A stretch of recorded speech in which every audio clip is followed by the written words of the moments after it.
1 Ways and Means meeting. Would you please stand for the Pledge of Allegiance? I pledge allegiance to the To the flag flag of the of the United United States, States of America, America, to the republic the republic for of which is for which it stands, one one nation, nation, under under God, under God, God, indivisible, indivisible, with with liberty liberty and justice for all. Thank you, everyone. This meeting is being held fully in accordance with the Governor of Massachusetts March 12, 2020 order suspending certain provisions of the open meeting law, general law, chapter 38, section 20. If you're watching on BCAT and would like to join us live, there's a meeting link for WebEx on the town calendar on the town website, or you can call in by phone. The number is 408-418-9288, and the access code is 179-853-9460. We'll start off if anyone has public participation.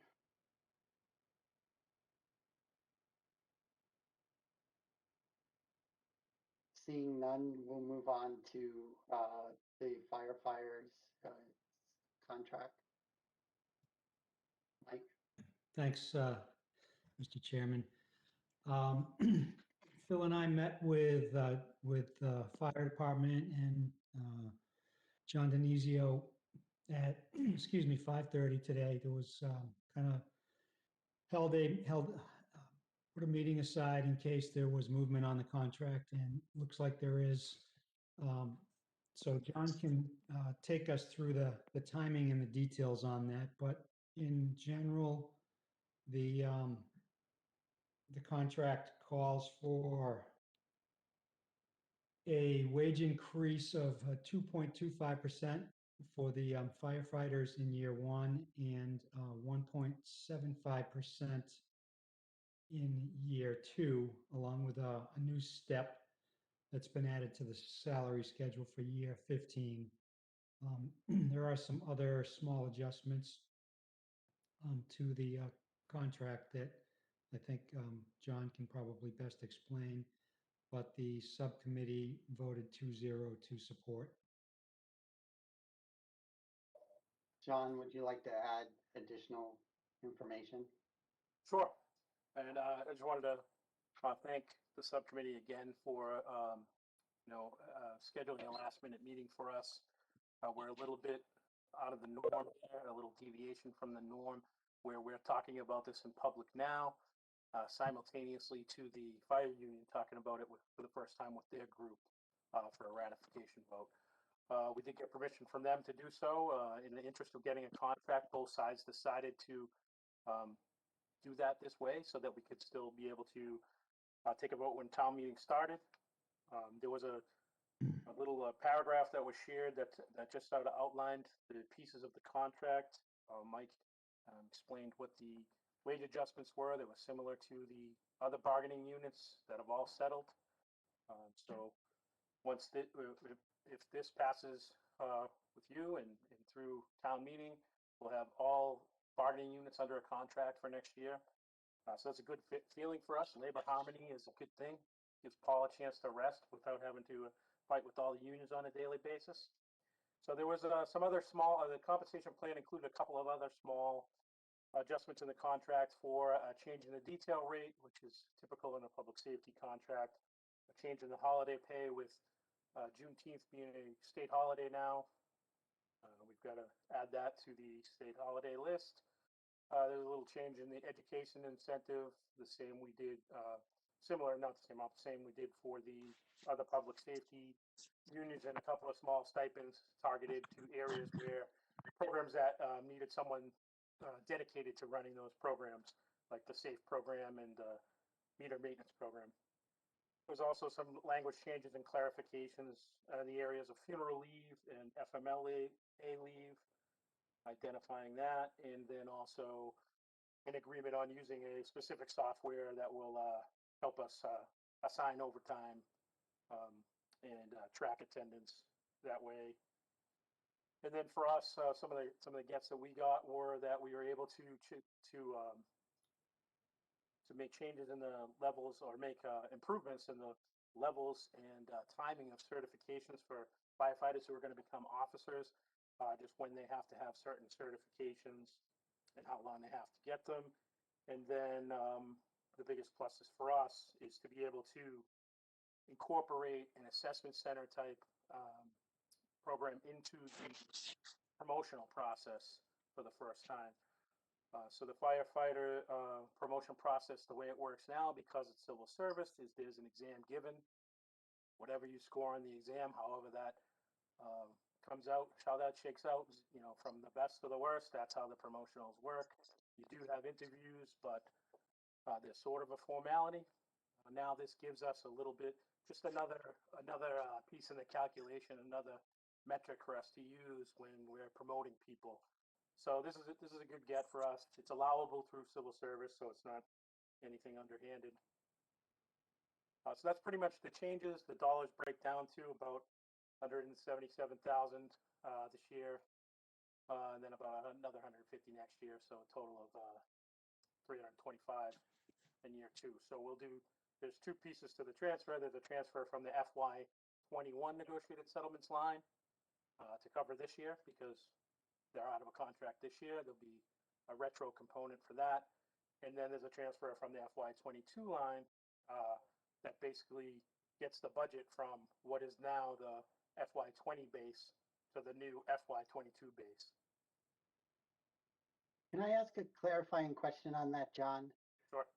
The warrant article as written that I just got from Betty says to see if the town will vote to transfer from the FY22 negotiated settlement account the sum of 326,850, and then from FY21 the sum of 177,600. Those seem a little bit different than the numbers you just read.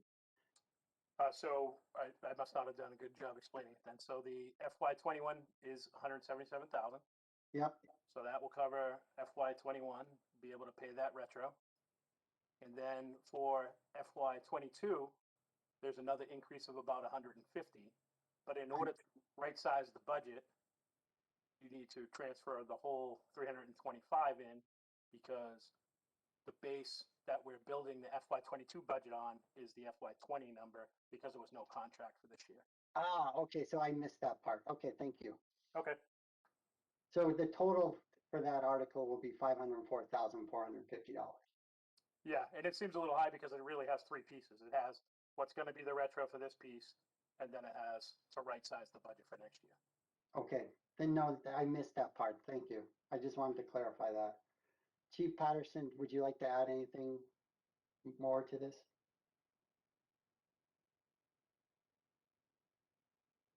Just that, you know, I certainly sat in on the negotiations this time around. Certainly a professional negotiation. Town and union had a willingness to come to an agreement, so that brings us to tonight. So we're pleased with some of the language we included in here. The addition of a new safe officer, the addition of the assessment center, which we think is going to be a real positive for our department and the town. So I'm certainly pleased with the outcome of this negotiation. I'm glad to see that both sides were able to get this done and in time for town meeting. So I really do appreciate that. Thank you. Is there any questions from the committee?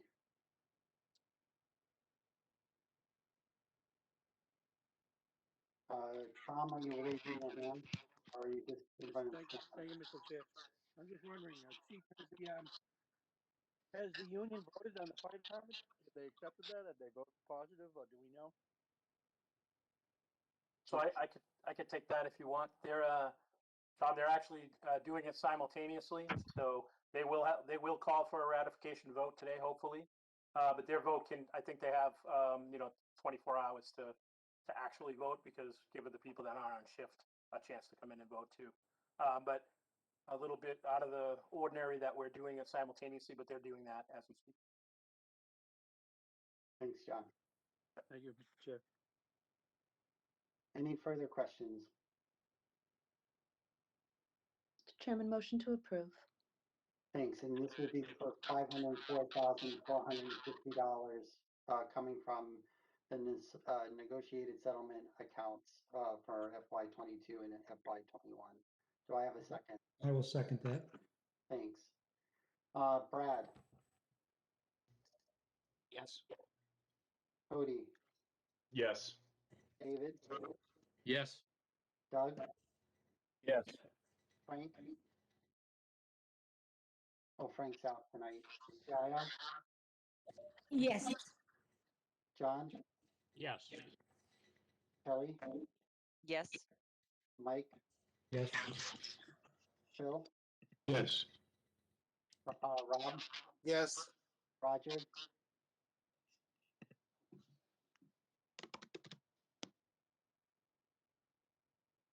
Again, yes? thank you. Sonia? Sonia? Can you hear me? Now I can, yeah. Yes. I can't wait till we're back in person. I know. Tom? Yes.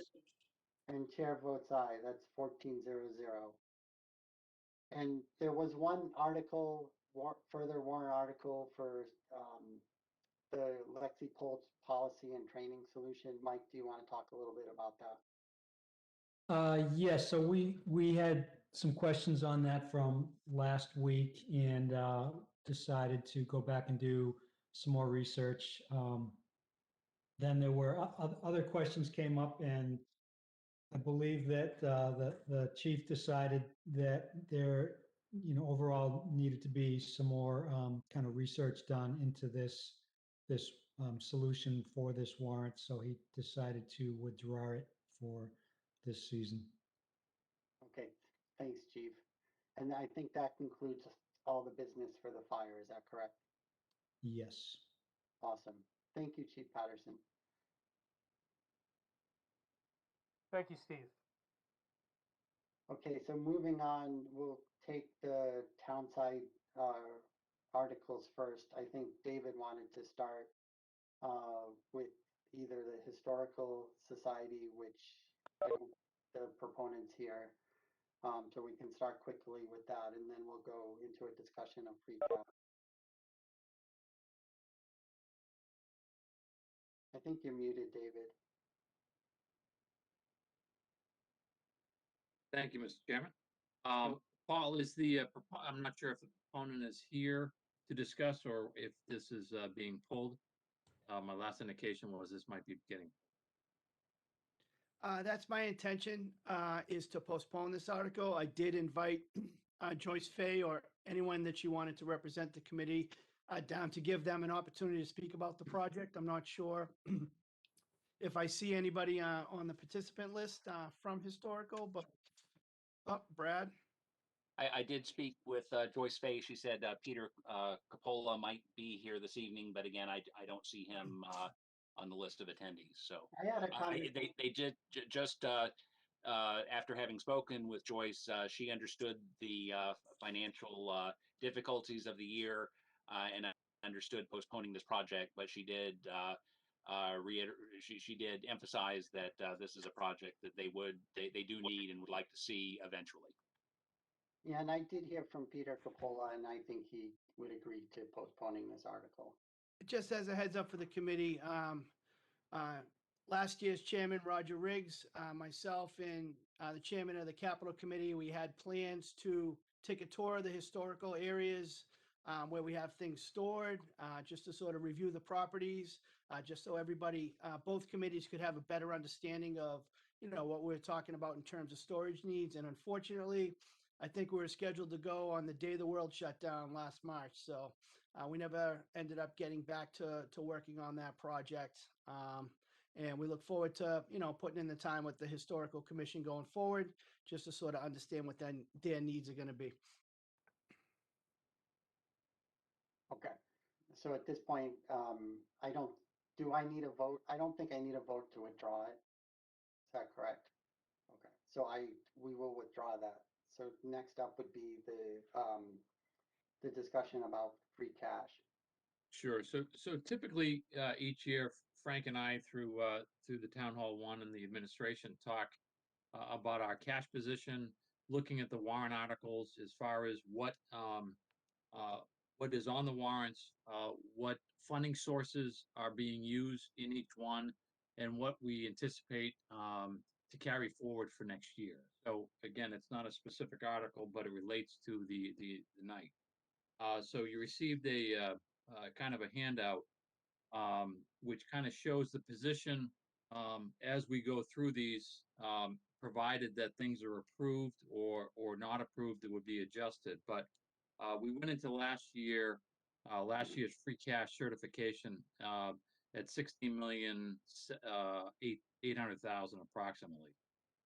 In the January town meeting, we appropriated about 675,000, which was taken out of free cash. So that would be deducted. With this year's town meeting, and again, we'll get to these tonight, we have an OPEB trust fund article. We have the total capital warrant articles that total about 2.7 million.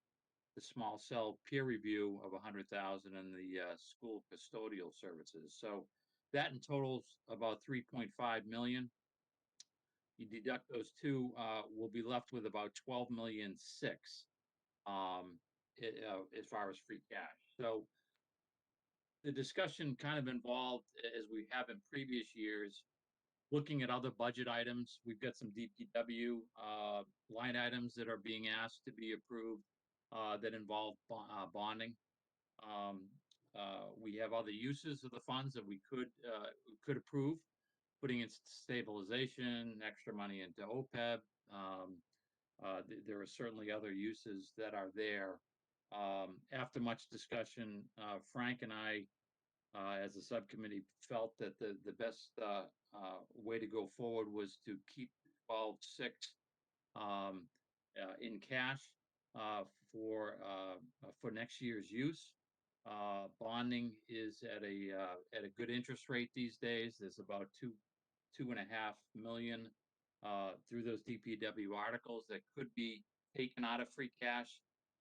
We elected to put those on the bond schedule. As we'll talk about the bond schedule, it's a good number that we're at right now, and certainly have the ability to add more to that. So we thought, given next year's uncertainty, continuing with the pandemic, having that free cash available was the most appropriate thing to do with that at this time. We have the OPEB actuarial study coming up in the fall. We may elect to do other things with OPEB at that point. But for right now, the way it stands through this warrant meeting, we agreed that the best way to go forward was as detailed on that sheet and carrying about 12.6 million. Stabilization fund is about 10 million right now. That hasn't changed from last year. We've kept it at that number. We as a committee feel it's a good number. That's a good number to carry forward, and for us to be comfortable for utilization as it's meant to be, which is stabilization. So Frank and I supported the administration's decision, and this is what was discussed. Just wanted to bring that up before we start getting into the warrant article. John, would you like to add anything to that? No, I think David did a fine job. Great. Any questions from the committee?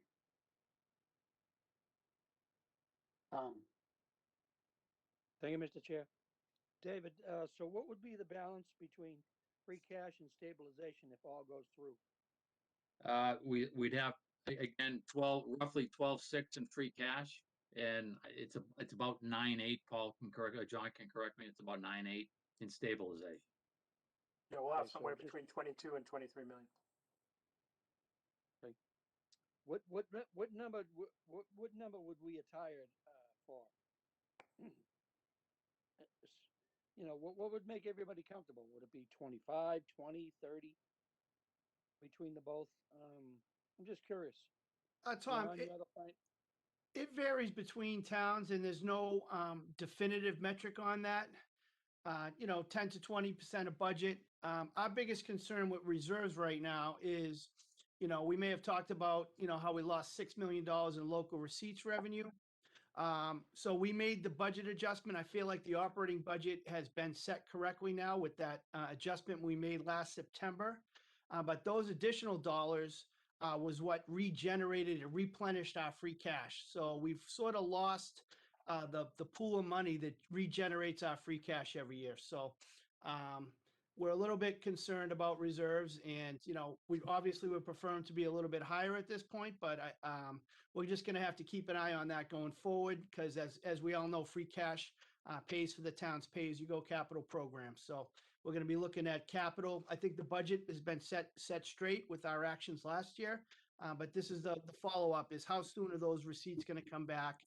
Because again, that's the funding that takes care of our capital plan. Thanks, Paul. Phil? Yes, thank you, Mr. Chairman. Paul, what about the state, the Fed COVID funds? Are they included in those numbers? We disposed of those funds at this point? They are not included in those numbers, Phil, at all. And again, we've been to a bunch of seminars on ARPA, the federal relief package, and each one of them told us that they'll start releasing details on May 10th. So as town meeting starts, they'll start telling us about that pool of money. And again, we are very optimistic that there will be aspects of that will be beneficial to Burlington. Not sure if it's going to affect our budget or affect our infrastructure program, but we're very optimistic that there'll be some positives in there for us. And, we'll take the opportunity at September town meeting to come back with a full report. Paul, is that another 8.6 million? We have a number there. We're not sure, again, how much of it is direct aid to us, how much it goes to the state, what the strings are attached. There's a very large number out there. Again, I'm not sure all of it will be useful to us or attainable for us, depending upon what the strings are or what the money is allocated to be used for. Thank you, Paul. Thank you, Mr. Chairman. Thanks. Any further questions? Then we can move on to the other town financial articles. David, did you want to start with the abatement one? Yeah, I'm not sure. Is Jim Doherty on the? I'm not seeing him. I've seen Gary, but not Jim. John? Jim was going to be on at 7:30 and just told me to text him if it came up before that. So I can get him now if you'd like, or we can do something else and he'll be on after. Yeah, we can go on and get the budget ones done, the 710 and the 900. So 710 is the public debt and interest. Sure. So, so again, this is our town debt in principal and interest payments totaling $6,776,772, 3.47% increase. Overall, this number represents 4.4% of the town's overall operating budget, which is a good number. It's actually lower than typical towns will see. Again, the main thing is, and what the administration has done a tremendous job in doing, is you want to avoid the spikes. You want to keep this kind of level so it doesn't bust the budget in any given year, and they've continued to do that. We did have rates have been good. Gary and his team and the administration, Paul and John, have looked at this. Rates have been very favorable. So borrowing money is actually at a premium right now. And that's one of the reasons why the discussion on the cash and continuing with some bonding items. We did have some debt that went on the books over the last year, which also spurred the increase. The town hall one subcommittee voted 2-0 in favor. We did not split it up between principal and interest. I believe in the budget book, we do split it up principal and interest, but we voted 2-0 in favor of both the principal and interest payment. I think I can take those votes together. Is that right? prefer to take them together because I think we would support both of them. Okay, any questions from the committee? Seeing none, the chair will entertain a motion for payment of the debt service principal of $4,386,593 and of interest for $2,390,179 for a total of $6,776,772. Motion to approve. Thanks, John. Second. Thanks. Brad, Yes. Cody, Yes. David, Yes. Doug, Jaya, Yes. John, Yes. Kelly, Yes. Mike, Yes. Rob, Yes. Roger, Yes. Tanya, Yes. Tom, Yes. and the chair votes aye. That's 14. Steve. Phil votes aye too. I'm so, oh, sorry, I missed one. I'll get you the next time around. So then, 900 negotiated settlements. Negotiated settlements, 535,000. As we've talked about already earlier tonight, this account funds the general government labor contracts and to assist in related buyouts when they become available. Contracts are approved and then transferred from the negotiated settlements account. So the contracts that were expiring as of the end of this fiscal year were the A&P, the part-time, the police patrol, and the fire. The subcommittee voted 2-0 in favor. Thanks. Is there any questions from the committee? Oh, John, would you like to say something? No, I was sorry, I was waving to someone that was leaving. Oh, sorry, I just saw your hand going. I didn't know where you were going with it. All right. Seeing no hands, the chair will entertain a motion. Motion to approve. Thanks, John. Is there a second? Thank you, Phil. Brad, Yes. Cody, Yes. David, Yes. Yes. Jaya.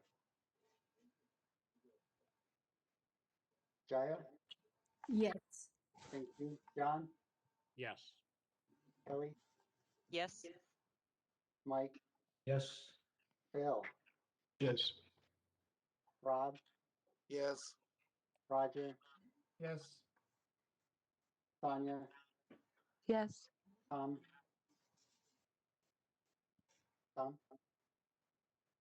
Thanks. And then Yes. chair votes aye, 14-0. Okay, the tax abatement fund. I see Jim is here. Great. Thanks, Jim.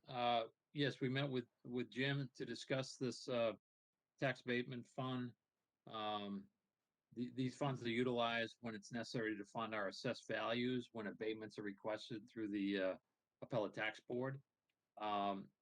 So historically, funds are put into the account, and then when challenges come up, if needed, where we may need to call on expertise in certain areas to defend ourselves, money is spent out of that account.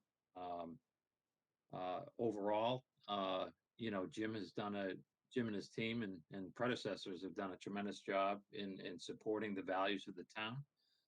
So historically, again, money is put out of our tax base into the town overlay account, where it sits until such time though there is sufficient funds in there over time for those funds to be released. And the Board of Assessors declares a surplus in the account and funds are released. And over time, we have actually paid for some larger capital items with the release of those funds. So this one is being funded out of the overlay account. The Board of Assessors has approved that that expenditure. So spent into or put into the overlay defense fund. Again, hard to say where things are going next year, although we supportive of our values. COVID has certainly could impact where property owners feel their valuations are at. And because of that, we've got to be prepared to defend ourselves. So the subcommittee voted 2-0 in favor. I'm not sure if Jim would like to add anything. Jim, I think Dave, as usual, has done an outstanding job capturing, in essence, what the warrant article is about. And rather than take up your valuable time, I'd defer to the committee for any questions. are there any questions from the committee? Phil, I just say that forewarned is forearmed, and this is going to be a critical period of time for us and for the Board of Assessors. So I think we need to appropriate whatever assets are necessary to defend the values. Thank you, Mr. Chairman. thanks, Phil. Any further questions, comments? Chair will entertain a motion for 200,000 to transfer from the overlay surplus account to fund legal appraisal or consulting services for property tax challenges. So moved. I have a motion from Sonia and Phil. Second, I'll take it from there. Brad, Yes. Cody, Yes. David, Yes. Doug, Yes. Gaia, Yes. John, Yes. Kelly, yes, Mike, Yes. Phil, Yes. Rob, Yes. Roger, Yes. Sonia, Yes. Tom, Yes. and chair votes aye. That's 14-0. Okay, so going through the remainder, we have one more warrant article, and that's the Town Common 9/11 Memorial Improvements.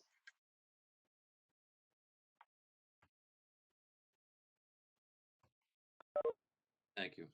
Thank you, Mr. Chairman. So this is the $25,000 for improvements to the 9/11 memorial that is on the town common. The existing memorial, although very beautiful, it is very basic. The goal of the group is to improve the area around it, make it more appealing and inviting, especially where this is the 20th anniversary of 9/11, and sure there'll be some ceremonies of that that we'll be having. So dressing up the area is something that seemed very valuable to the town. This was something that was approved or we put on hold last year, given the constraints that were on. So subcommittee voted 2-0 in favor of support. Paul, would you like to add anything? Mr. Chairman, I could share a rendering if you allow me to share my screen, and it's a very simple design, different from what's in your packet. We've had a lot of discussion since then, but at the same time, very simple, and we hope to get the job done for far less than 25,000. Yeah, Just sure. one second here, please. Sure, I made you a presenter when you're I ready. see.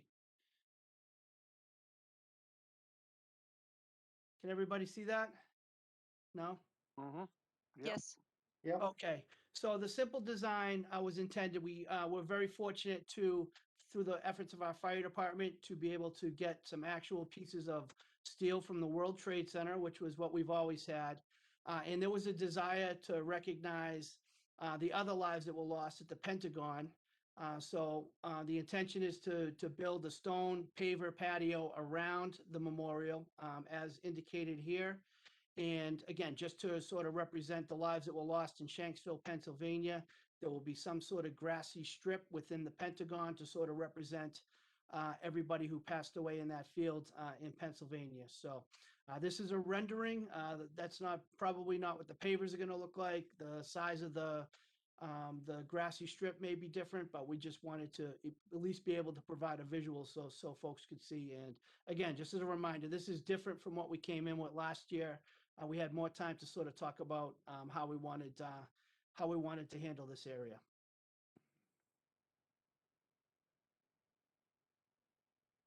Thanks.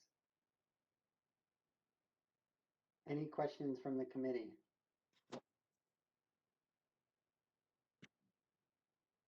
Let me figure out how to make myself the presenter again. Any questions? Oh, John, there you go. Thank you, Mr. Chair. Yeah, I guess my initial reaction was this seems to fall outside of the safety critical emergency category. But it does look like you simplified it quite a bit. Do you have a sense of what the actual expenditure might be on this, or? I do not, John. Again, and the critical nature of it for us is the 20th anniversary is this upcoming September. So there was a desire to get this done prior to those ceremonies. Would I be going out on a limb to say this looks like a less than $10,000 job by the? I'm not in the construction field and, at your house maybe, but as you know, with the rules that we fall under for construction, maybe not. But we do anticipate, there's been some expressions of interest from members of the community to want to contribute as well. And whatever dollars are unspent will go back to the town. Okay. It looks like a nice design, though. Good job. Thank you, Mr. Oh, Chairman. it almost looks like an Eagle project for a scout. I was thinking the same thing. Having a 16-year-old who's ready for that. Anyways, I digress. Tom. Thank you, Mr. Chair. Paul already answered my question. I just wanted to know if it was going to get done before September 11th this year. But the goal, I guess Paul said, is to get it done before that. So I'm very happy with that. We're going to do everything in our power to make sure that it happens in time for the town does a very nice ceremony out there. It's very well attended. And again, we hope to have these improvements in place by 9/11. And it'll Thank be you, nice Mr. to Chair. Go ahead, Tom. No, I'm all set. I said thank you. Oh, yeah, no problem. And it'll be nice to actually have these ceremonies on the town common again and be able to recognize all the veterans and folks that perished in this, citizens. Any further questions? Chair will entertain a motion for $25,000 for the town memorial for 9/11. So moved, Mr. Chairman. Thank you, Sonia. Is there a second? Second. Thank you, Mike. Brad, Yes. Cody, Yes. David, Yes. Doug, Yes. Jaya, Yes.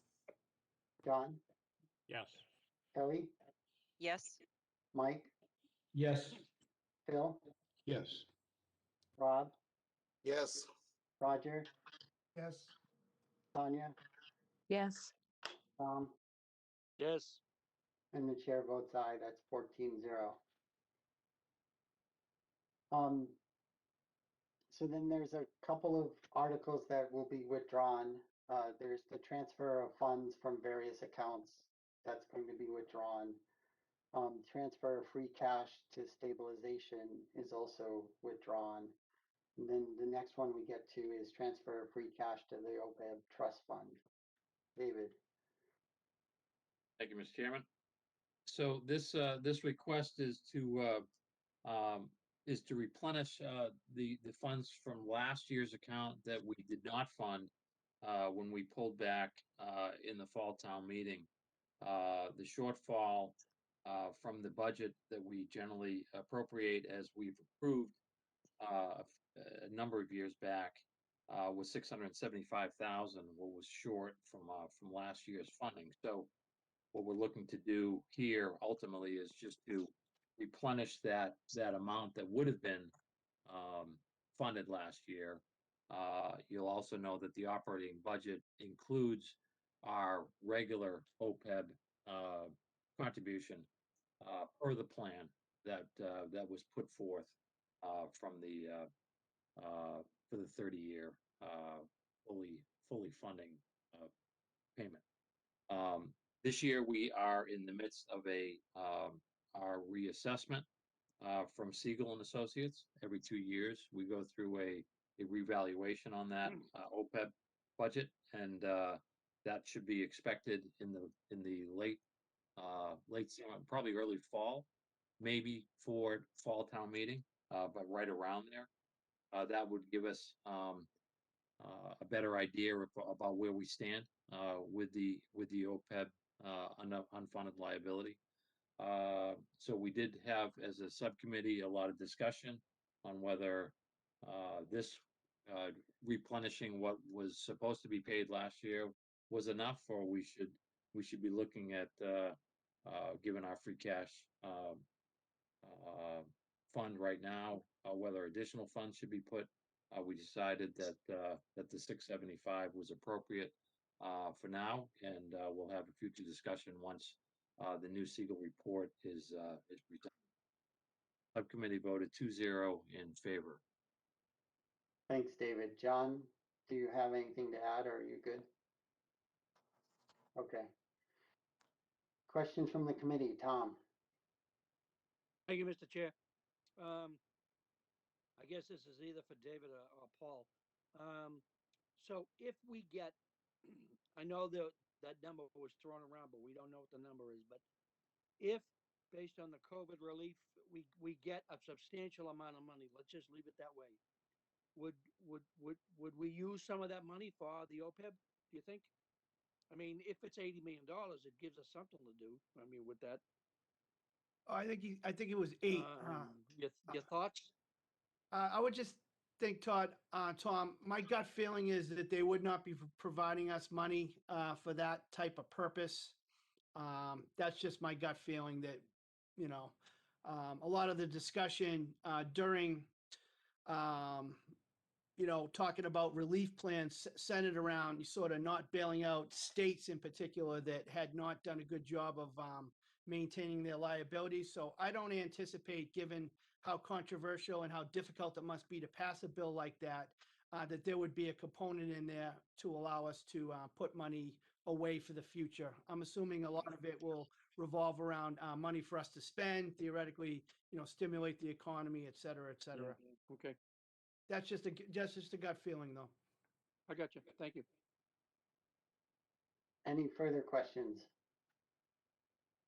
I think this is the right move to hold off and for at least for replenish last year's contribution and wait to see what we do for this year based on all the additional information that we'll get from the review and once we know what the state money is going to become. Chair will entertain a motion for 675,000 to transfer from free cash to stabilization to OPEB. So moved. Second, Thanks, Tom. I heard a second. Roger. Brad, Yes. Cody, Yes. David, Yes. Doug. Yes. Jaya. Yes. Thank you. John, Yes. Kelly, Yes. Mike, Yes. Phil, Yes. Rob, Yes. Roger, Yes. Sonia, Yes.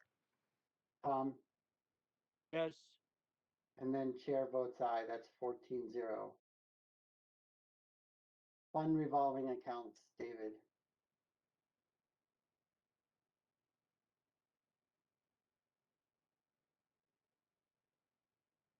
I think you're muted again. So I am, unfortunately, Mr. Chairman, I'm not prepared on this one.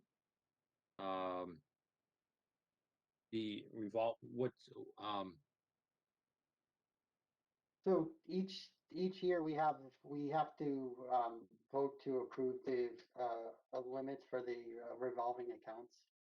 It's the article is the standard article that I think we have to approve each year.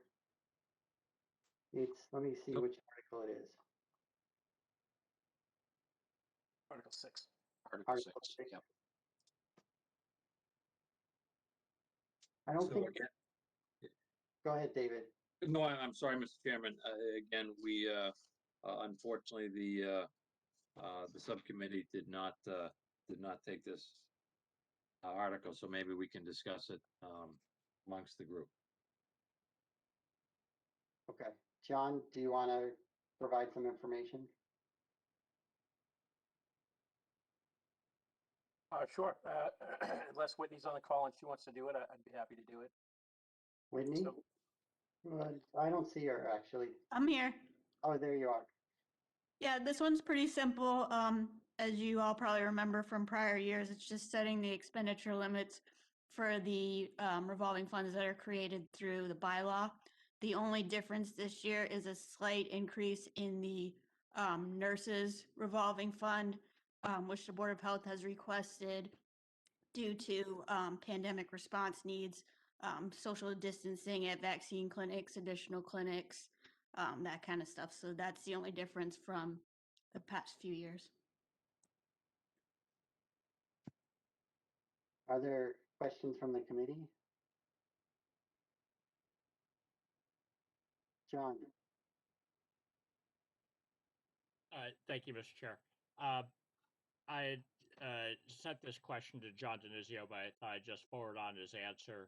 I just had a question whether the Beeline revolving account could be used for our ride sharing service, and he responded that that was appropriate use of that, so it makes sense to continue that revolving fund. Thanks, John. Tom? Or is your hand, I'm sorry. your hand's left over? That's fine. So either we could take a vote on this tonight, or we could, if folks wanted to review it a bit further, we could meet for a few minutes right before the meeting. I'm willing to entertain a motion or schedule something depending on how the committee feels about this. I'd move this, Mr. Chairman. I mean, this is nothing new for us. We have it on an annual basis. Yeah, we'd agree. So I have a motion and a second. Brad, Yes. Cody, yes. David, Yes. Doug, Yes. Jaya, Yes. John, Yes. Kelly, Yes.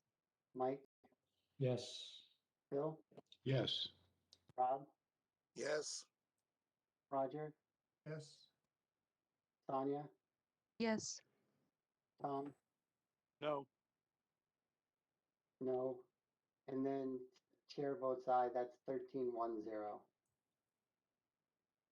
Next up is the select board small cell review. Thank you, Mr. Chairman. Again, this is a fund to set up for, well, let me start from the beginning. The town established the 5G installation, and recently we approved the first one on Mall Road. This was approved by the Board of Selectmen. It was very conditional, but 5G is coming, and ultimately it's for the town, as we've seen over the last couple of years, to kind of get ourselves set up so that it's installed the right way and the way that we want it to be in town. So once we get applications, given the nature of the approval process, the town doesn't really have a lot of authority in how it's done. It's going to be done if it's needed. We just want to make sure that we do it for what's in the best interest of the town. Town did create an ad hoc committee, and we're anticipating other approvals. This was the first, again, of one cell service.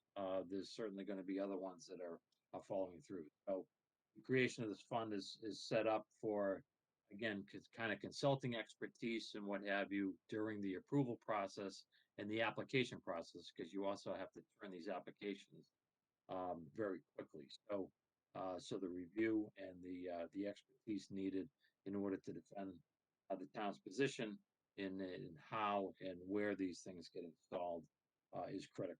So the subcommittee voted 2-0 to. Thanks, David. Would Paul or John like to say anything about this first? Yes, Mr. Chairman. The first thing I just wanted to add is that these funds for experts are available to the select board and the planning board. The select board handles small cell installations within the right of way on the roads, and the planning board would handle them on private property. We just went through our first installation at the select board, and it was quite a learning experience for all of us. There are many folks that have health concerns about these installations, and um, having our own radio frequency engineer advising us along the way to let us know that, for one thing, that the installation was appropriate and needed in that location to boost the strength, and also to inform us about the safety of the installation as proposed, was extremely helpful and comforting, as we're not allowed to consider health concerns as part of our decision-making on these installations. And I'll try to continue to be brief, but the ad hoc committee you referred to was very forward-thinking and actually put us in a very strong position compared to other communities. Our policy and 2 bylaws that were approved a couple of years ago are a nationwide model. We actually get calls from around the country as to how we're able to do that and beat a particular deadline. And some of the other things that we need to consider with these funds are, we have a couple of them now, but the feeling is that we're going to have quite a few of them. And in order to continue to ensure that these installations are safe after they're installed, or we need to sort of develop a program for some type of testing, whether it's not necessarily on a random basis, but if there's changing out equipment, et cetera. And we also have a member of the small cell committee, Kristen Russo, is here, if she would like to add anything. But I think from my standpoint, having these experts on hand was imperative, and just to know that we were doing it because it was needed. We knew that it was as safe and at least met the minimal FCC guidelines. And again, due to the work of the committee, we have design regulations so that we can at least have a say in how it's going to look. And that's very important, because these things, ultimately, when the system's built up, they'll be all over town, and we just want to make sure that we can put them up in a way that they blend in and not ruin the visual environment that we're trying to create. But I'll also defer to Kristen here. She is one of our local experts on the health concerns end of things, and she's was played an integral part on that small cell committee. Hi, Kristen. Would you like to add anything? Hello, thank you. Well, that was way more than my criteria or what I have, but thank you. I just want to give an example that the RF engineer, the first thing he noted with the application was that the antenna that had been put down by the applicant was no longer being made. So right there, they need to go back. They need to put an antenna that was being made, and redo all the RF emissions report for that. Now, none of us on the board would have been able to pick up on that as the RF engineer did immediately. And that, that's just an example of how he was able to advocate for the town and make sure that the application was correct and met the guidelines set forth. There's another town with North in its name, and they have over 20 small cells already. We just have one at this point, and this is Burlington with a lot of traffic running through and day. You'd think we'd have more. And one of the reasons, I strongly believe is because of the RF engineer. They know we're going to be double checking. They're not just going to come in and flood our our town, because they know we do have an RF engineer who will be looking, who will be making sure that the town is being represented. And as Mr. Sagarino said, is being,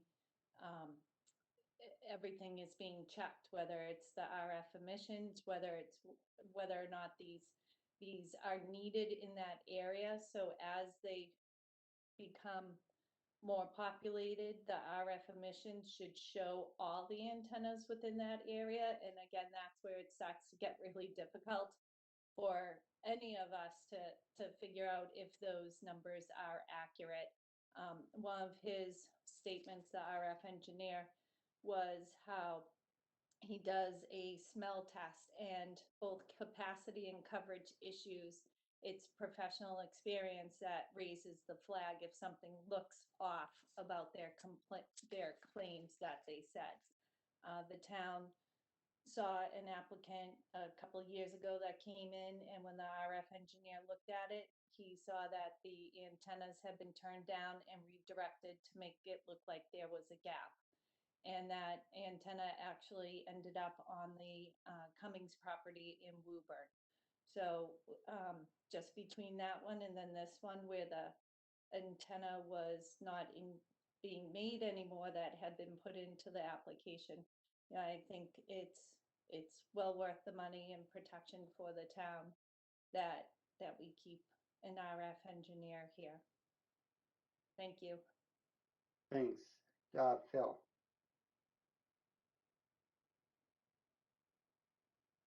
Thank you, Mr. Chairman. I confess to a lack of knowledge on this thing, but as I recall, the initial discussion we had on this were these giant boxes, and there was could be as many as 1,000 of them through town. So is that nearly accurate, Paul? And are there any technological advances that would reduce this really ugly looking thing? And then secondly, I think we were rejected on the amount of money that we were going to charge them for each application fee. Is that correct? So what is this going to look like? 3G heaven around here? Well, obviously, cellular service is very important to the country, to national interests. And again, I think all of our residents want to have strong cell service, and our businesses certainly do.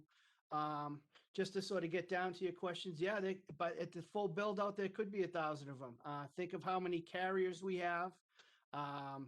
I think the way that these things are built, they could potentially need to go every, Kristen, correct me if I'm wrong, 200 yards along the right of way on full build out.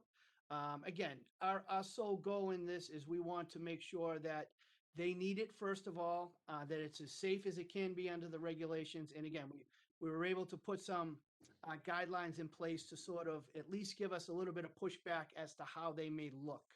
And I'm sorry, Phil, and again, the FCC, I think we get $270 for the pleasure of doing one of these approvals. So it's regulated by federal law. Thank you, Mr. Chairman. Thanks, Phil. Are there any further questions? If not, the chair will entertain a motion for $100,000 transfer from free cash for the purpose of completing the legal analysis, peer review, or any other consultation or testing required for small cell applications in the town. Motion to approve. Thank you, John. Second. Thank you. Brad, Yes. Cody, Yes. David, Yes. Doug,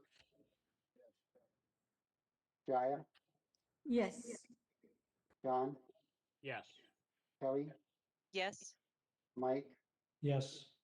Bill, Yes. Rob, Yes. Roger, Yes. Sonia, Yes.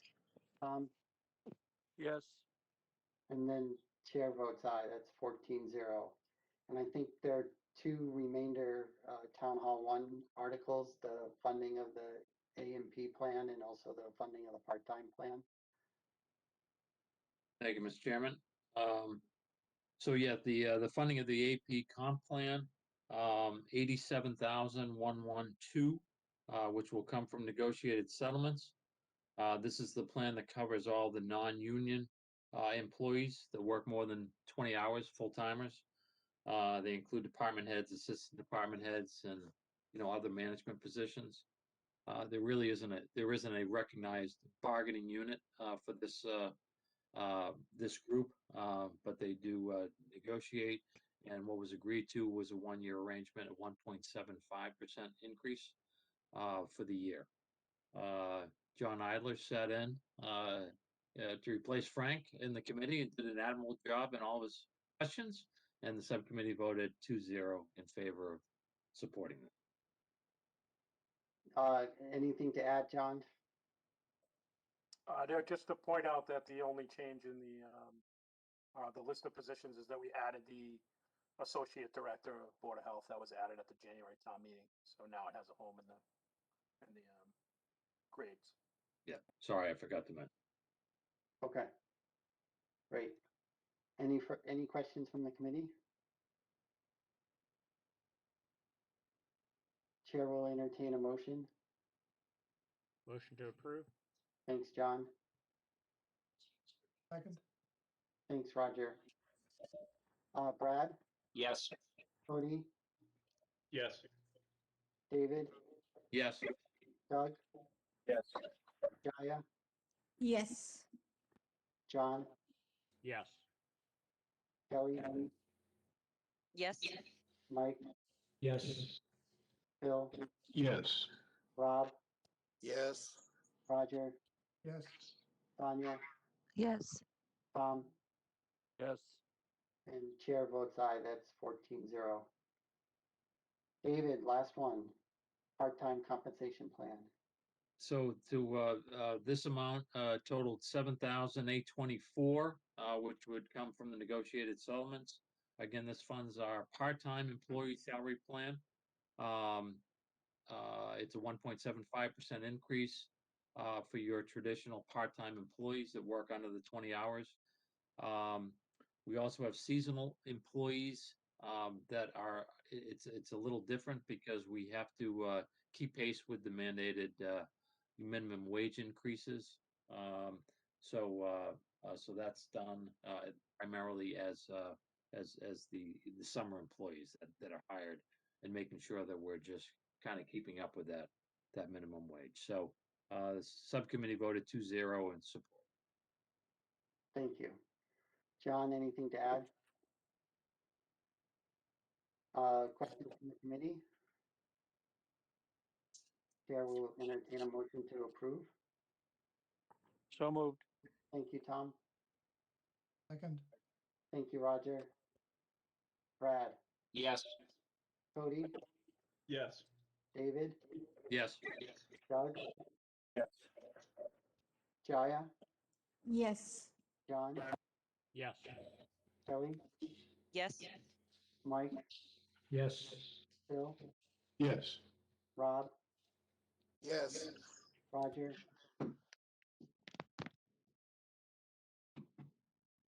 Sonia, Yes. Tom, Yes. and chair votes aye, 14-0. Thank you, John and Paul and Whitney. Thank you, David. Roger. Okay, so on these are the school warrant articles. First up is the renovations to the turf field and the track at Varsity Field at the high school. This is a project that was initially proposed last year. Since then, the price has gone up by $40,000. The track has gotten, or sorry, both the track and the field have gotten less use than normal. But in the most recent surface evaluation on the turf field was that it was sort of borderline, using the metrics for, how hard and how soft it can be. Probably Bob Kuna can give a better description of that. The subcommittee voted 5-0 in favor. Thanks, Bob. Would you like to add to the Rogers report? Yeah, I'll just comment on the testing. So the testing Roger mentioned is called GMAX. We don't typically do it when it's brand new, even though there is a measurement that can be done anytime. Usually what happens is during the warranty process, we have scheduled maintenance on the field. As it gets closer towards the end of the warranties, when we really start looking at the GMAX, because that's when it's been compacted for years of use. So again, the GMAX testing measures 10 spots throughout the field. They use a machine called a testing missile. They drop that on. It's a calibrated machine. They drop it 3 times. They plot those measurements across the field, and then they tell you a reading from that, and that's to simulate impact on the field. And again, 200 is the number that you don't want to get to, and that's when they deem the field unsafe. So again, we're not at 200, but the recommendations from the GMAX testing is that we do have some severe spots. We have done yearly maintenance. We are at the end of our warranty outside of that area. And there is a recommendation to have that replaced. And as again, Roger mentioned, this was postponed from last year. Thank you. Questions from the committee, Doug? So one of my questions, I guess my first question is, when was the first time we tested this? Like, what year did we start the testing? And what did we score? It's a good question. So 2019 was the first time we tested it. And we had a 154 rating on the GMAX testing. And that's an overall average of all the 30 spots tested. Right. Okay. So, well, 154. So we went from 154 to 167 in a year, right? Because this test was from last spring, from 2020. Correct. And the ideal score is supposed to be 90 to 115. And so, and then the failure score is 200. So it seems like we're kind of, I don't know, I didn't do the math, but we're somewhere close to halfway between ideal and failure. And we lost a few points over a year. So it's been another year. So we may be at 170 or 172 or something like that. It's just a ton of money. So that's my, and I get everybody knows that, but it's a significant percentage of all the capital money that we're setting aside this year. And I understand it's a safety issue also. I'm very supportive of the athletic department. And I love football. So I'm supportive in that sense, but I'm worried about the amount of money. And we've seen plenty of safety things that have been postponed because of our current budget situation. So that's a little concern for me. And then second, my memory last year is we didn't include the track. That was going to be this year if it got passed. Is that true, or am I misremembering that? So when we were submitting for warrant articles, I'm sorry, through the chair. So when we were submitting for warrant articles, we had multiple requests, which did include the track first. Then the pandemic kind of hit and we removed the track. And then when it came to town meeting, we withdrew the resurfacing of the football field. So you never actually saw all of them on the town meeting floor, just due to the pandemic. Right. I was just trying to remember I was thinking when it came to Ways and Means, because that was before we started. I think we actually approved this last year, or got that I don't remember, but we were very close. We had this meeting last year, right about the time we started pulling back. And so I was just thinking it was, and even there was a reason that we would do it one year after the other. So that was my question. Tom, No. did you want to add something there? That. Doug, again, thanks for your point. One thing I do want to mention to everybody listening here is that that 167 overall rating on the report, that's an average of all 30 points. But you need to be cautious of the points that are 190, 189, 179. Those are the hot spots. So that could be the 50-yard line. That could be, where all the field goal kicks are taking place and so forth. So because there's hot spots on the field, again, those are really the cautious places that we need to be aware of. Tom Murphy. Thank you, Mr. Chairman. I also, just to follow up on that, I just want to remind the committee that when this field came online 10 plus years ago, we were pretty much told it had a 10-year lifespan. So we went into that knowing that. We certainly got a lot of use out of it over these past 10 years. But it's a valuable asset to the town, and if we don't properly care for it and replace it as it becomes due, I think we wind up being penny wise, pound foolish. As you can see, the price went up from last year to this year. It'll do that again. As Bob just mentioned, there are areas of the field which are a safety concern. That safety concern will increase over another course of using it. We're certainly well aware that it costs a lot of money, and we understand that, but it is a valuable town asset, and I think it's important to maintain it properly, but also to maintain it and replace it when necessary. So I would urge the committee to support the warrant article. Thanks. Mr. Hart? Good evening, everyone. And just to go back to Mr. Davidson's point that he made earlier, and along with Bob and Tom here, the GMAX testing that's been done here is obviously showing you the hot spots, but there are a lot of other things that go into the field erosion, if you will. Seams, lines, and logos, appearance of matted surfaces, poor drainage, infill compaction, and loss of infill.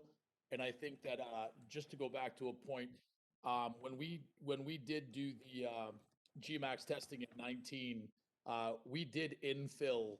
We did bring in infill in the 2017, before the 2017 football season.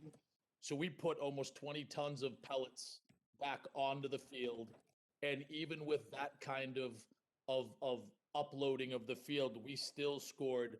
I think, Bob, you said it was that 154 number in that test. So just know that from adding that infill, we were still at that 154 and now have dropped again to 167. So just full to know the last, 3 or 4 things that we've done to the field to keep it going. Thank you. Okay. I think I recovered about 10 tons of infill from my carpet. You and me both, Doug. John? Thank you, Mr. Chair. Yeah, just so we're all in agreement. I think that on that GMAX report, it does highlight that there's 2 spots that are 189 and 190, and at least according to the report, if anything is over 200, it fails the STM limit. So it's sort of the maximum that matters, not the average, unless we were to just do spot repairs. The thing I would add or would suggest for any replacement that's being done, one of the things that I saw in a number of places is that a GMAX test should really be done as part of the acceptance test when it's first installed. So in particular, I would recommend before signing a contract that the contract have a specified GMAX that's to be expected, and then we would test to that when we accept before we accept that the contract is complete, so that we know we're starting at a good point and not on something that maybe wasn't so good to begin with, because without that history, we have just a 1-year history here of numbers. It's a little hard to know whether it was installed properly to begin with, and B, is it aging as it should be? Thank you, Mr. Chair. Thanks, John. Any further questions from the committee? Seeing none, the chair will entertain a motion So for, moved.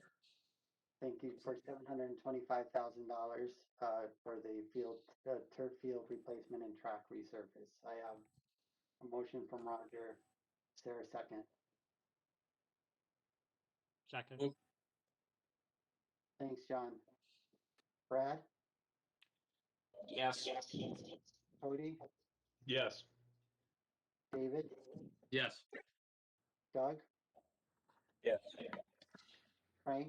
Oh, sorry, Frank's out. Jaya? Yes. John? Yes.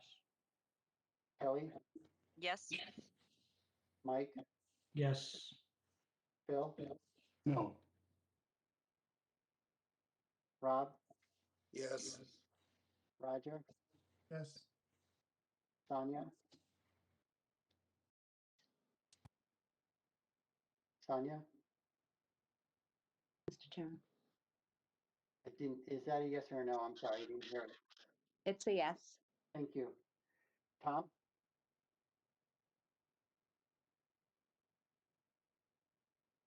Sorry, Mr. Chair. No.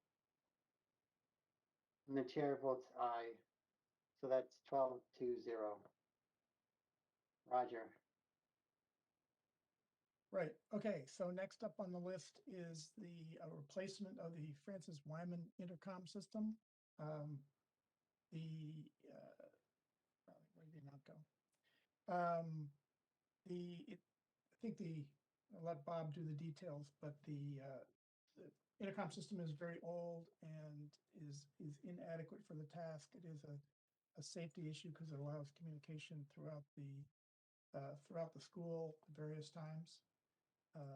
The subcommittee voted 5-0 in favor. Thanks. Bob, would you like to add? Yes, please, the chair. So original to the renovation back in '94 is this intercom system. We recently did 2 years ago a fire alarm system, and we were potentially anticipating doing an intercom system as well. The bids did not allow that. So we did get a fire alarm system, but we don't have the two-way paging capabilities. Due to the age of the existing intercom system, parts are scarce. We have had some issues that we've had to rewire, and it's really just a reliability issue. With it being close to 30 years old, like I said, finding parts is very difficult. So there's some Mickey Mouse going on just to try to make sure that we work it. It's definitely not something that you want to hear when you're talking about the safety system. As you do know, we do have some wireless walkie-talkies, but again, the wireless walkie-talkies don't reach every single room as the intercom system does. So the two-way capabilities of making either an emergency call, an announcement, or the communication back from the classroom it is very important in the school. Thanks. Any questions from the committee? Seeing none, the chair will entertain a motion for $272,400 for Francis Wyman intercom replacement. So moved, Mr. Chairman. Thank you, Second. Tom. Second. Thank you, John. Brad, Yes. Cody, Yes. David, Yes. Doug, Gaia, Yes. John, Yes. Kelly, Yes. Mike, Yes. Phil, Yes. Roger, Yes, Sonia. don't forget Rob. Sorry, Rob. It's okay. Yes. You would figure I would have it memorized by now. Sonia, did you say yes? Mr. Chairman. Thanks. Tom? Yes. And chair votes aye. That's 14-0. Roger. All right, next up is the installation of system-wide sanitary hygiene project dispensers and supplies. I think it's been recognized that in a lot of the schools, we don't support hygiene and our students very adequately in this department. And so as a sort of health issue this year, the school department has proposed to install dispensers in the majority of the bathrooms within all of the schools and provision them with supplies for as much as a year. And the amount is 54,000 and change. Where'd it go? 55,000, sorry. Thanks, Roger. Bob? All I'd really like to add to this one is that prior to my time here at the school department, this is something that the schools used to have. Why it went away, I can't answer that. I do know that there is definitely a need for it. It's definitely not a taboo conversation like it was in the past. But putting these out and making these available, I would consider the same as toilet paper, soap, and tissues in the bathroom as well too. There's been some questions as to whether or not these would get stolen or played with. Again, during the pandemic, there was a shortage of toilet paper, and we didn't see toilet paper get stolen and thrown around. So I think what we'll do is monitor those to make sure, but we can limit the usage of how much are being put into the dispensers. And if we were to see a case of something like that where they were being used, we think that's a good thing. You know, we want these in the hands of the students that need them. Thanks. Tom, Galileo? Yep, thank you, Mr. Chair. Roger, you said that in the majority of the bathrooms, not all of them. I would rather see them put in all of the bathrooms. Rob, Bob, probably, maybe. yeah, Bob can probably answer more specifically, but I think I think in our discussions there were some that it wasn't necessary or appropriate. Bob, can you follow up on that? Sure. Again, most of the bathrooms in the school department are obviously available to the public, to the students, to the staff. We have some peculiarly remote bathrooms that aren't necessarily something that we're looking to fill them in. Obviously, the high school and the middle school, we believe, is the majority of the bathrooms that we need to focus on. At the elementary schools as well, we want to put them in the major bathrooms. We don't want to isolate people, but we want to make sure that we get the majority out. And like I said, we do have some one-off bathrooms in some obscure rooms. So again, we're not necessarily looking to focus on those. Definitely the main focus of the bathrooms are the ones in the hallways, the ones available to the majority of the public. So we're not leaving out a large percentage. We're talking a handful, 1, 2, 3, you know, in every building. Thanks, Bob. Tom, are you good? I'm sorry, Mr. Chair. Are you all set? Well, he answered the question, yeah. Okay, thanks.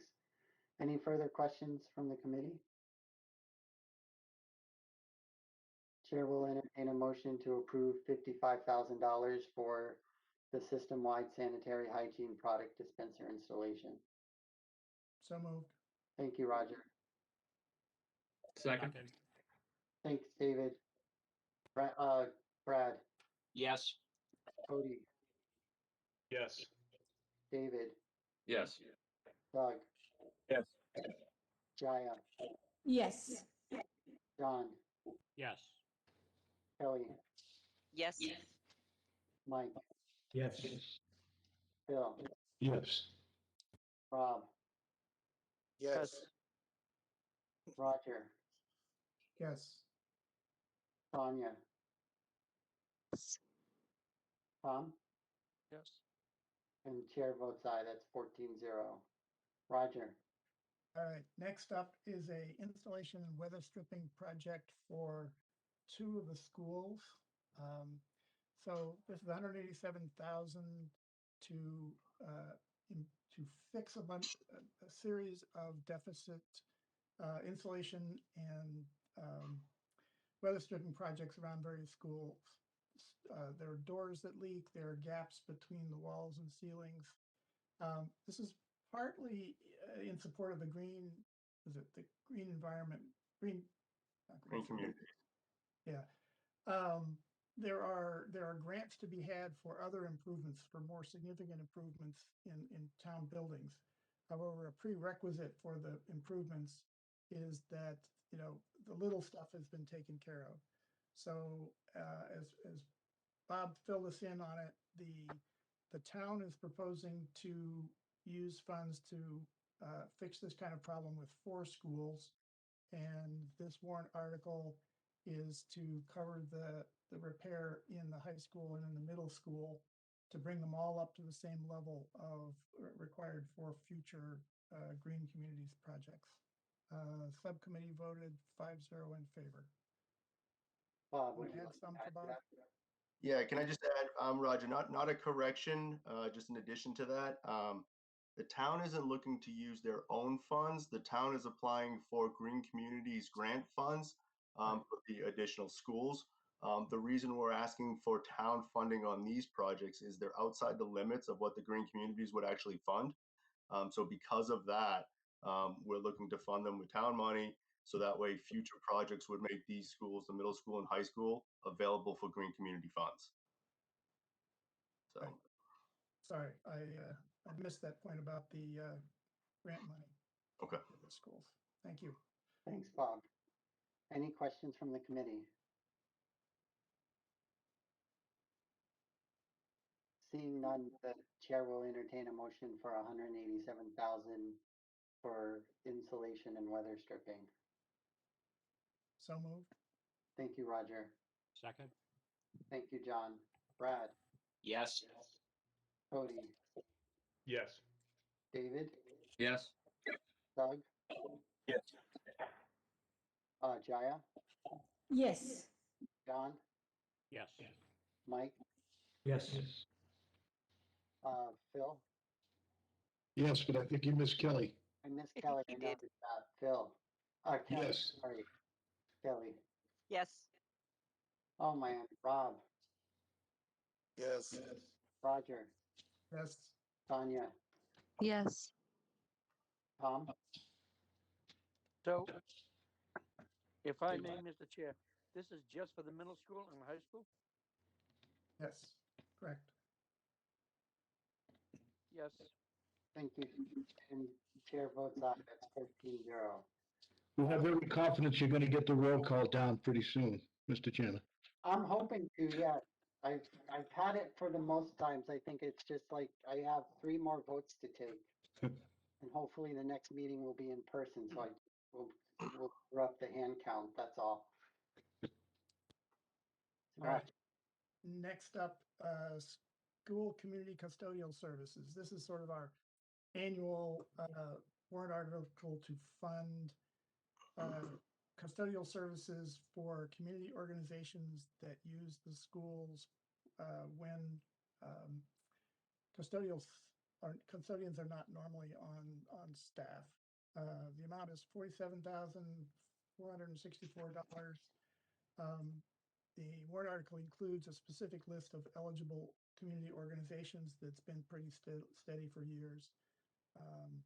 And I think they all appreciate not having to pay nickels and dimes to use the school facilities. So the subcommittee voted 5-0 in favor. Bob, anything to add?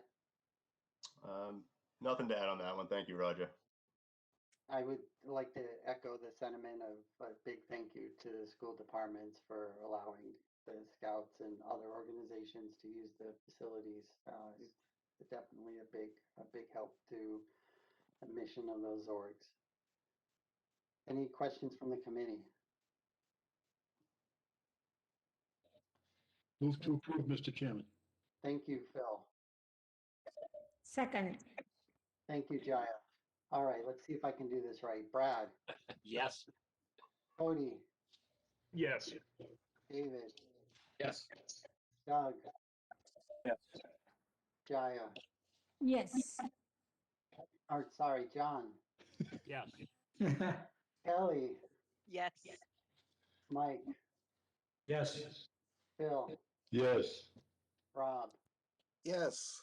Roger, Yes. Sonia,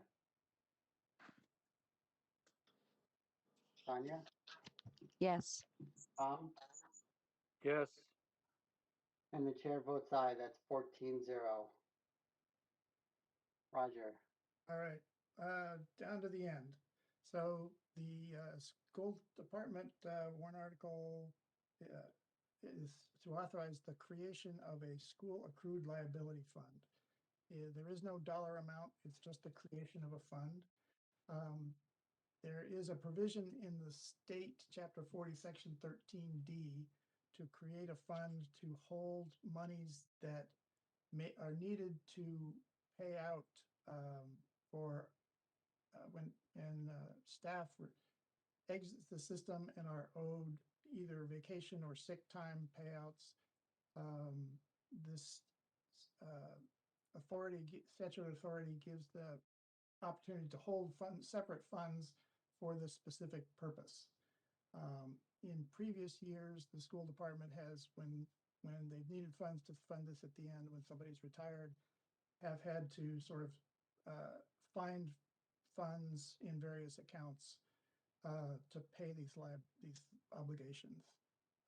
This formalizes a place to keep those funds over time, but does not yet allocate funds to it. The statute indicates that it needs to be funded from operation for normal annual budgets. So I think we'll probably see this in future operational budgets, but not this time. I think probably Nicole will have something to add on this, but the subcommittee voted 5-0-0 in favor. Thanks, Roger. Nicole? Thanks.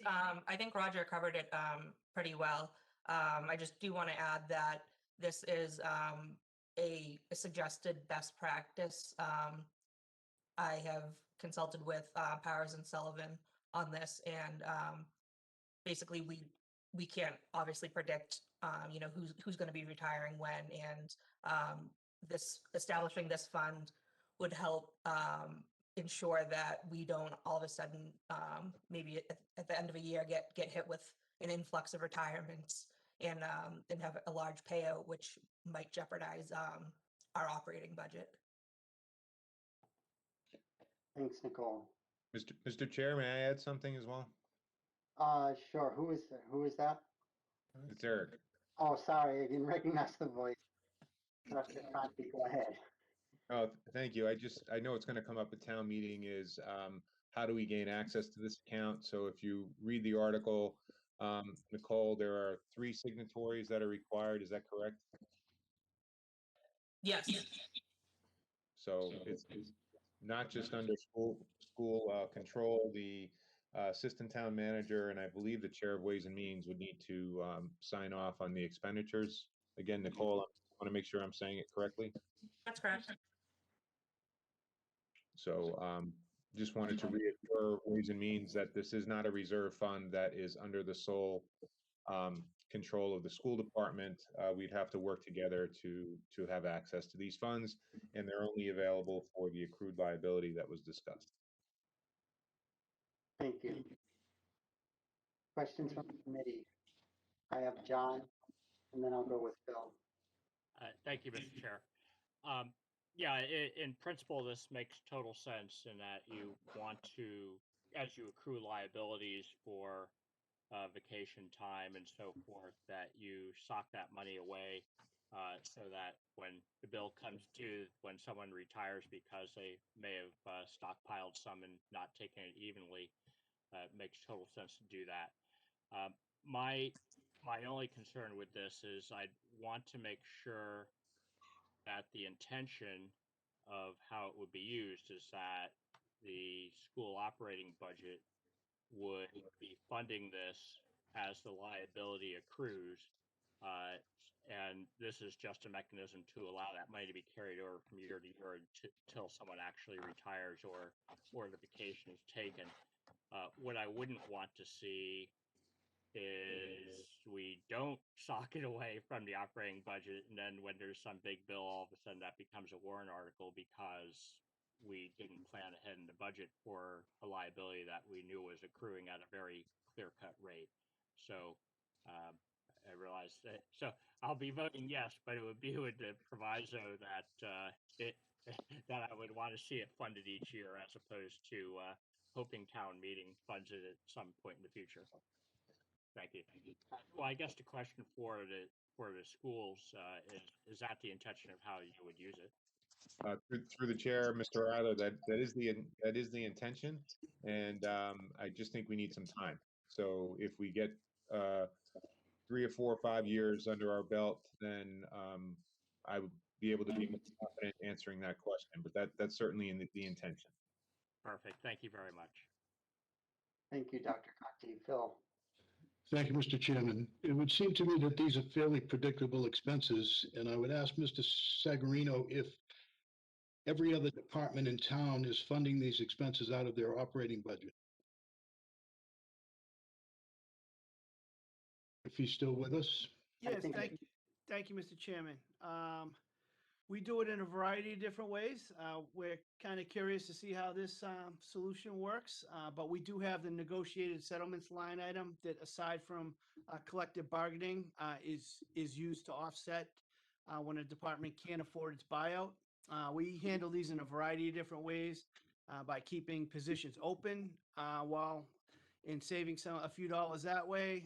Sometimes our smaller departments don't have a large enough budget to handle a payout, and we use negotiated settlements to offset that a little bit.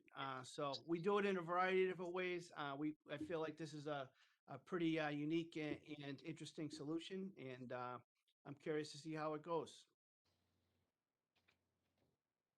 My only comment would this would just be a simple addition to the school budget over and above what the guidelines are. So I would be in opposition to this. Thank you, Mr. Chairman. Thanks, Phil. I saw Roger and then Tom.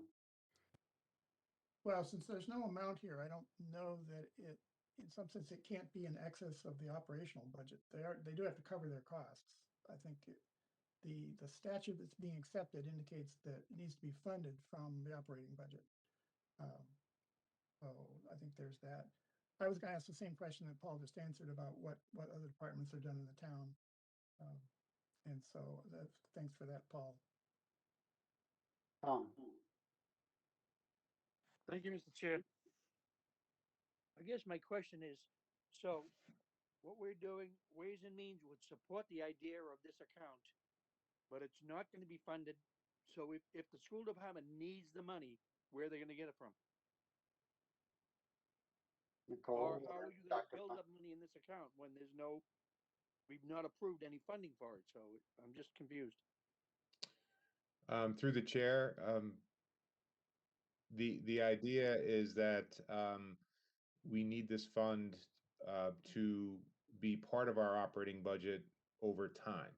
So retirements are somewhat predictable. They're not completely predictable, but we felt in working with Powers and Sullivan that this was the most transparent way for us to accumulate funds. We can't carry over funds in a negotiated settlement line like the town can.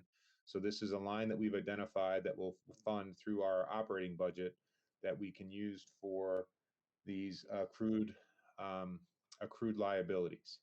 So again, I think the intention is to, in fiscal 23 and fiscal 24, you'll see part of our operating budget request will be to put money into this fund. Mr. Murphy. Thank you, Mr. Chairman. Just in further response to Mr. Killight,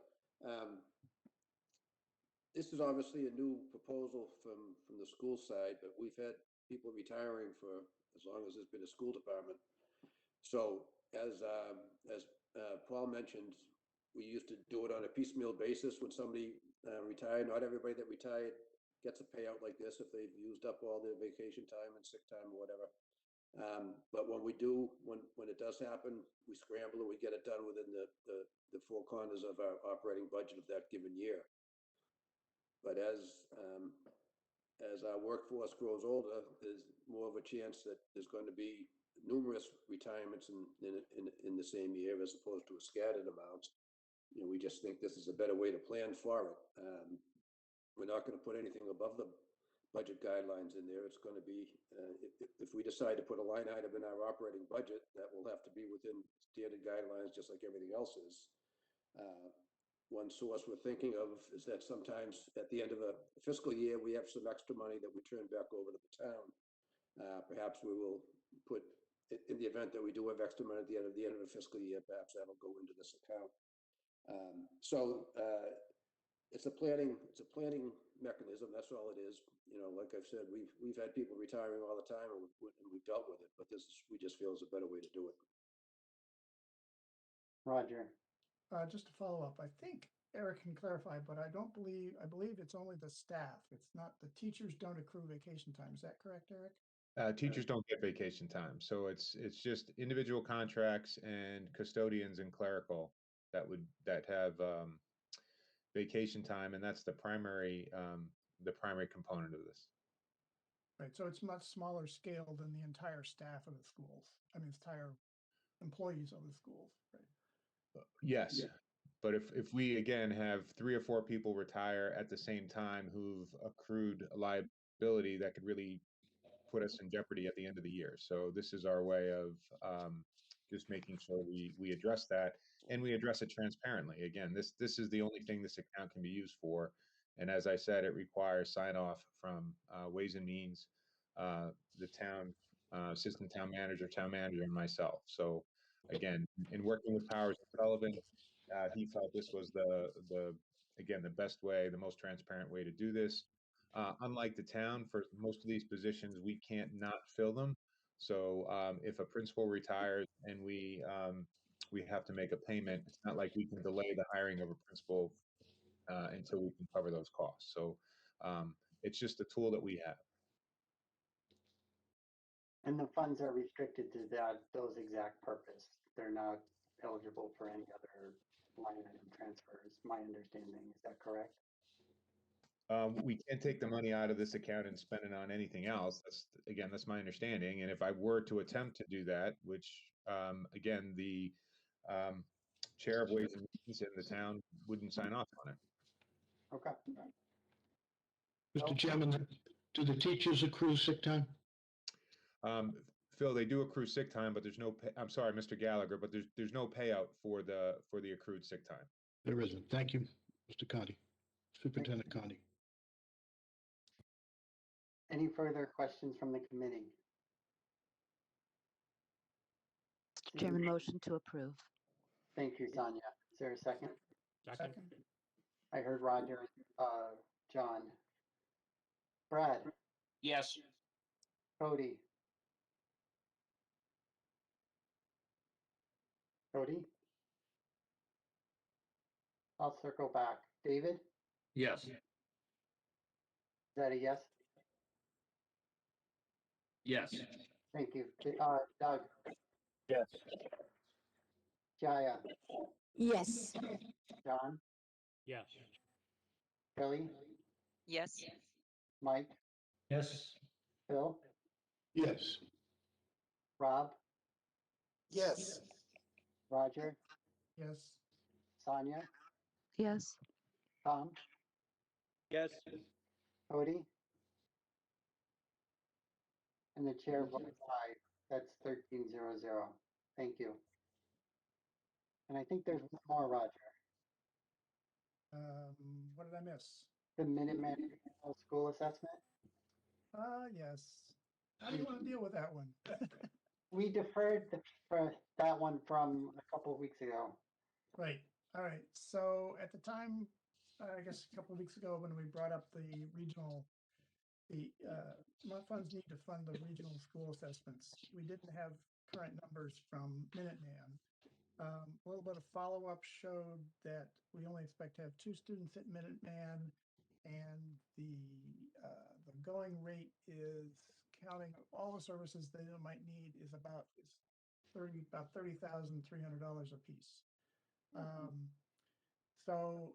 we expect only 2 students next year, so that would bring the expected expenditures for Minuteman students to be $60,606. The question, currently, we used last year's number with a 2.5% increase to put in the document that town meeting members see. So that number shows up at, for Minuteman at 117,000. I don't know that, that's a pretty big difference, but I don't know how important it is that Ways and Means votes that, a particular number, or whether it will just cause confusion if we vote a different number. I So did I guess I have a question for Whitney or Paul. I did talk with John about that, and he did give me an answer, so I'll let him give you the answer that he gave me. Thank you, Steve. Well, my input was only that there are 2 students that were accepted, but there's also 2 students on the wait list, is my understanding. Students had until recently to either accept their offer or not, but that could also change over the summer. So my input was, it's not the end of the world to vote the number as is, to not confuse things, but we could make do with whatever you decide. So essentially, at the end of it, it's going to be whether we have some extra reserves for money not spent if we vote the larger number and have two, the two students will have some extra that will get returned back to the town. Or if we do vote two and the town approves two at town meeting and we end up with four, then we have to go back in January to get the additional funds. Yeah, with that information, I would vote the current number that's printed in the warrant. And that's what I would support as well. Tom. Thank you, Mr. Chair. This is either for Tom Murphy or for Eric, Dr. Conti, I'm sorry. Why are these fees so high? If you could just give me an explanation, because it just irritates the heck out of me that that $30,000 is a lot of money to educate one person, or $60,000 for two. Why is it so high? Through the chair, Mr. Killalay, the vocational technical schools tend to have a higher per pupil cost because the equipment associated with it. Minuteman just built a brand new school, so I'm assuming he's passing on some of he's added some of the debt service to the tuition cost. And then Roger, I also believe he has an escalator on there if the child has a disability. So I think it's sort of an a la carte fee from how Minuteman works the cost out. So Mr. Riggs, I believe there's a tuition cost, then wasn't there a capital part of the fee, and then potentially a part of the fee associated with the learning disability? Is that correct? Yes, yeah. The non-member tuition is 18,000, about 700. The capital fee is $5,600, and the potential special ed is about $6,000. So those add up. Just for context, the Essex Technical School has a similar menu of charges for students, and it comes up in it doesn't quite get to 30,000, but it does add up because it's a specialty school. They include transportation costs, etc. Excuse me. Do we supply the transportation to these schools, or to the schools? Roger, Again, or Dr. Conti, sorry. typically the schools provide that, Mr. Killalay, for the voc techs.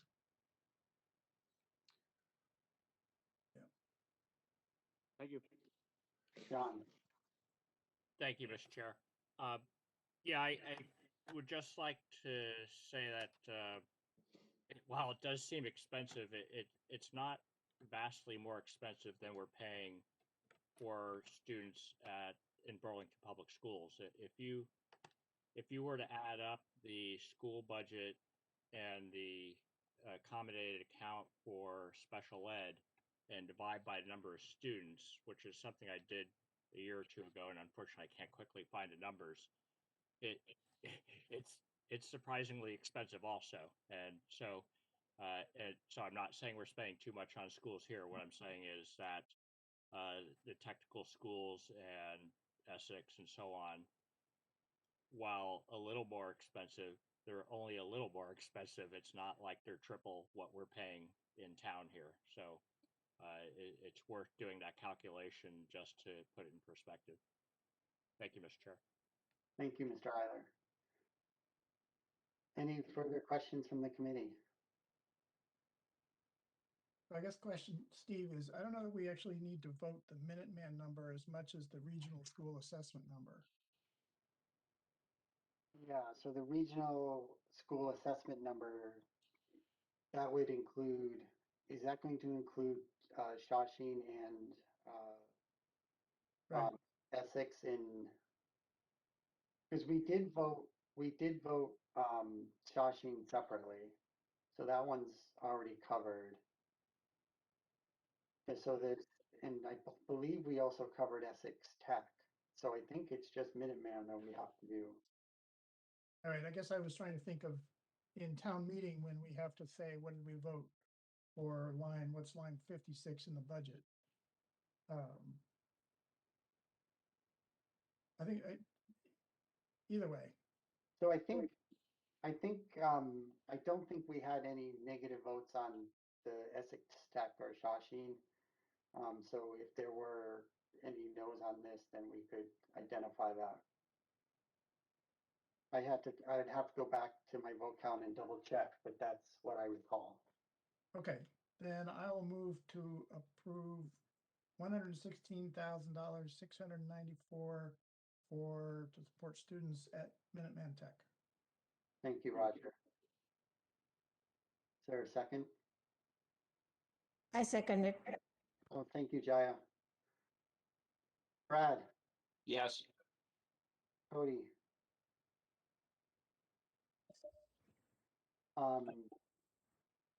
David, Yes.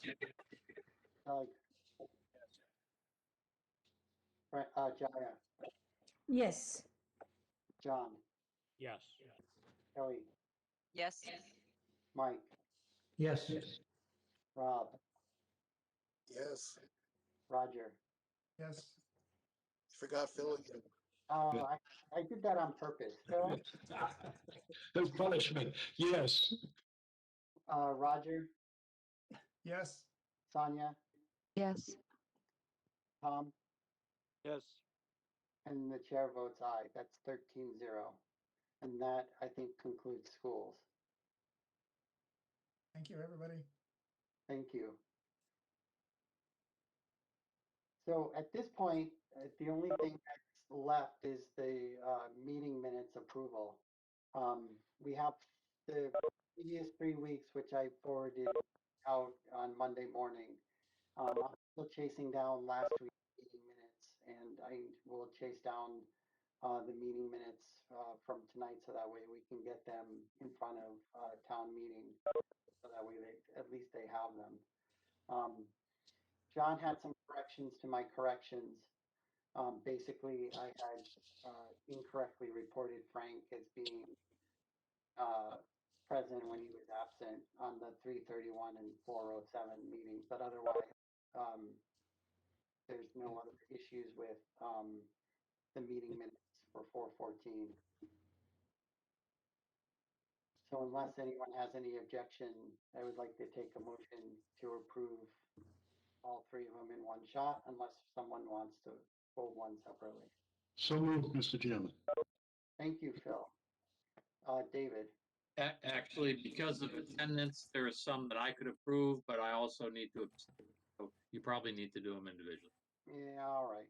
I would agree with that. Yeah, that makes sense. Nice try, Steve. I tried. I had trouble with the roll call tonight, so we'll do it that way. All right. So we'll start with the March 31st meeting. Move to approve, Mr. Chairman. Thank you, Sonia. Is there a second? Second. Thank you, Roger, David. Brad,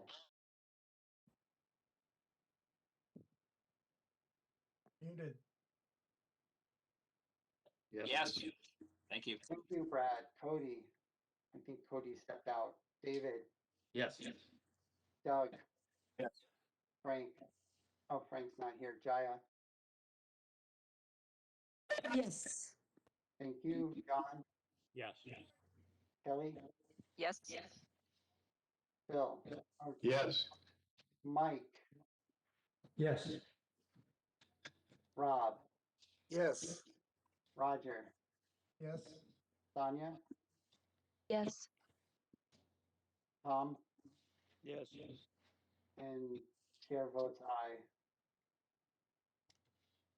All right, so then there's April 7th. We'll try. I need a motion. So moved. Thank you, Phil. Second. Thank you, David. All right, Brad. Yes. Thank you. Woody? David, Yes. That was me. Doug,